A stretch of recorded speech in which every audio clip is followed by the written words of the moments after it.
ఈ రోజు వేకెన్సీ వచ్చేసరికి స్విగ్గీ కంపెనీ నుంచి ఈ యొక్క వేకెన్సీ అనేది రావడం జరిగింది. సీనియర్ ఎగ్జిక్యూటివ్ ఆర్బిపి గా మీరైతే వర్క్ చేస్తారనమాట. సో తిరుపతి అర్బన్ ఆంధ్రప్రదేశ్ భారతదేశంలో ఈ యొక్క కంపెనీ ఉంది. సో 20 గంటల క్రితమే ఈ యొక్క వేకెన్సీ అనేది తీయడం జరిగింది. ఇప్పటి వరకు 12 మంది మాత్రమే దరఖాస్తు పైన క్లిక్ చేసి అప్లై చేసుకోవడం జరిగింది. సో మీరు కూడా అప్లై చేసుకోండి. ప్రతి ఒక్కరు కూడా ఈ యొక్క వేకెన్సీ లింక్డ్ఇన్ ద్వారా మనకి రావడం జరిగింది కాబట్టి ప్రతి ఒక్కరు కూడా అప్లై చేయడానికి ట్రై చేయండి. అలాగే on site full time work అనమాట. సో ఎలా అప్లై చేయాలనేది కూడా వీడియో ఎండ్ వరకు చూస్తే మీకే అర్థమవుతుంది కాబట్టి ఎండ్ వరకు చూడండి, ఎక్కడ స్కిప్ చేయకుండా. మీ ప్రొఫైల్ మరియు రెజ్యూమ్ ఈ ఉద్యోగానికి ఎలా సరిపోతాయి అనేది కూడా ఇవ్వడం జరిగింది. సో ఈ ఉద్యోగానికి తగ్గట్టుగా మీరైతే ఒక అప్డేట్ రెజ్యూమ్ అనేది తయారు చేసుకొని ఉంచుకోవాలన్నమాట. First of all so updated resume అనేది మీరు లాస్ట్ 3 months లేదా 6 months లో మీరు ఒక అప్డేటెడ్ రెజ్యూమ్ అనేది తయారు చేసుకొని ఉంచుకోవాలి. నేను ఈ ఉద్యోగానికి తగిన వాడినా లేదా అనేది కూడా ఆలోచించి అప్లై చేసుకోవాలి.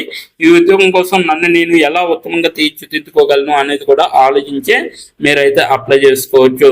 అలాగే ఉద్యోగం గురించి చూసుకుంటే పని విధానము, సో కార్యాలయం క్షేత్రము, అలాగే ఉద్యోగాలు వారి బేస్ లొకేషన్ నుండి పూర్తి సమయం పనిచేస్తారనమాట.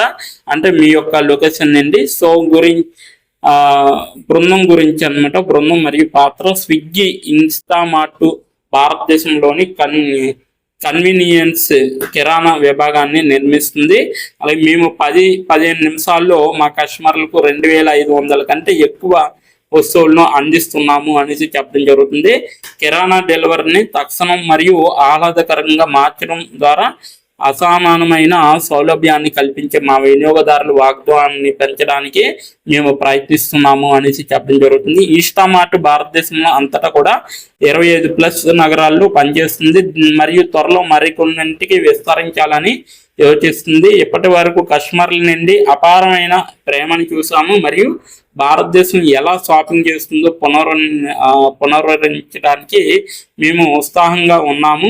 సిటీ బిజినెస్ ఆపరేషన్స్ బృందం కోసం senior executive relationship and business performance పాత్రను నియమిస్తున్నాము అనేసి చెప్పడం జరుగుతుంది. బాధ్యతలు చూసుకుంటే సిఎక్స్ అంటే కస్టమర్ అనుభవం అనేది ఆ అనుభవాన్ని మెరుగుపరచడానికి ఎంపిక మరియు ప్యాకింగ్ యొక్క ఉత్తమ పద్ధతులను సిఫార్సు చేసే విధంగా ఉండాలి, సలహా ఇచ్చే విధంగా కూడా ఉండాలి. తగిన సాధనాలను మరియు డాష్బోర్డులను ఉపయోగించి సిఎక్స్ ఆర్డర్లను సరైన ఎంపిక, ప్యాకింగ్, బిల్డింగ్లను దారితీసే విధానాలు, ప్రక్రియలపై భాగస్వామ్య దుకాణాలకు సలహా ఇచ్చే విధంగా ఉండాలి. సిఎక్స్ ప్రభావానికి దారితీసే ఏవైనా తప్పులను నివారించడానికి డాష్బోర్డులు మరియు ఇతర పోర్టళ్లను సరిగ్గా ఉపయోగించడంపై భాగస్వాములకు మార్గనిర్దేశం చేసే విధంగా ఉండాలి. పరిశుభ్రత మరియు డిఈ సమస్యలపై పార్ట్ల నాణ్యతను అంచనా వేసే విధంగా ఉండాలి మరియు మెరుగైన కస్టమర్ అనుభవానికి దారితీసే సున్నితమైన ఆపరేషన్లను మెరుగుపరచడానికి చర్యలను సూచించే విధంగా ఉండాలి. వేగ అవగాహన మరియు ఆర్డర్ నెరవేర్పుపై భాగస్వామి దుకాణాలకు సలహా ఇచ్చే విధంగా ఉండాలి. సిఎక్స్ని మెరుగుపరచడానికి అదే ఉత్తమ పద్ధతులను సిఫార్సు చేసే విధంగా కూడా చేసుకోవాలన్నమాట. అలాగే ఉత్తమ సిఎక్స్ మెట్రికలకు అందించడంలో నిరంతరం మెరుగుదల కోసం భాగస్వాములకు సిఫార్సు అందించే విధంగా ఉండాలి. సిఎక్స్ మెట్రికలకు అందించడానికి మెరుగుపరచడానికి అవసరమైన శిక్షణ అంశాలపై సిఫార్సులను అందించే విధంగా ఉండాలి. సెలవులు, పిక్ సీజన్ కారణంగా డిమాండ్ నమూనాల్లో మార్పు అనేది ఉంటుంది. ఆర్డర్ వాల్యూమ్లో పెరుగుదల గురించి ఆ భాగస్వాములకి సిఫార్సు అందించే విధంగా ఉంటుంది అనమాట. సో ఆ అర్హతలు చూసుకుంటే ఇక్కడ గ్రాడ్యుయేషన్ చేసిన వారు అయ్యి ఉండాలి. అలాగే 3 నుంచి 5 సంవత్సరాలు రిటైల్ నిర్వహణ అనుభవం అనేది ఉండాలి.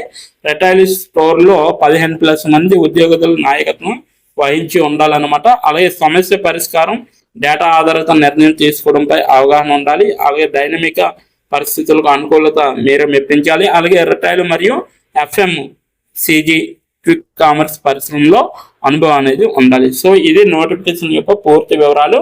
ఈ యొక్క నోటిఫికేషన్కి మీరు అప్లై చేయాలనుకుంటే నేను కింద నా డిస్క్రిప్షన్ బాక్స్లో ఈ నోటిఫికేషన్ లింక్ అనేది ప్రొవైడ్ చేయడం జరిగింది. అక్కడికి వెళ్ళి మీరు డైరెక్ట్గా అప్లై చేసుకోవచ్చు. ఇప్పుడు ఎలా అప్లై చేయాలో వీడియోని ఎండ్ వరకు చూస్తే మీకు అర్థమవుతుంది. సో ఎలా అప్లై చేయాలో తెలుసుకుందాం. ఇప్పుడు ఎలా అప్లై చేయాలో మనం తెలుసుకున్నాం. డిస్క్రిప్షన్ బాక్స్లో ఇచ్చిన లింక్ మీరు ఓపెన్ చేయగానే మీకు ఈ విధంగా నోటిఫికేషన్ అనేది ఓపెన్ అవుతుంది. ఇక్కడ మీరు ఈజీ అప్లై పైన క్లిక్ చేస్తే మనకి నెక్స్ట్ పేజీ అనేది ఓపెన్ అవుతుంది. ఇక్కడ నెక్స్ట్ పేజీలో అప్లై టు అని ఉంది కదా, అక్కడ దాని పక్కన కంపెనీ నేమ్ అనేది రావడం జరుగుతుంది. ఏ కంపెనీకి అయితే అప్లై చేస్తున్నారో ఆ యొక్క కంపెనీ నేమ్ అనేది రావడం జరుగుతుంది. దాని తర్వాత మీరు మీ యొక్క ఈమెయిల్ ఐడితో లింక్డ్ఇన్లో లాగిన్ అయ్యి ఉండాలి. అలా అయి ఉంటే మీకు ఈమెయిల్ ఐడి కూడా కనబడుతుంది. ఫోన్ కంట్రీ కోడ్ అనేది కూడా కనబడుతుంది. అక్కడ మీ యొక్క ఫోన్ కంట్రీ కోడ్ని మీరు ఎంటర్ చేయాలి. మనది ఇండియా కాబట్టి +91 అని ఉంటుంది. మొబైల్ ఫోన్ నెంబర్ ఉంది కదా, అక్కడ కూడా మీ యొక్క పర్మనెంట్ మొబైల్ నెంబర్ అనేది ఇవ్వాలి. తర్వాత మీరు నెక్స్ట్ అనే ఆప్షన్ పైన క్లిక్ చేయాలి. నెక్స్ట్ పేజీకి తీసుకువెళ్తుంది. ఇక్కడ మీరు మీ యొక్క రెజ్యూమ్ అనేది అప్లోడ్ చేయాలి.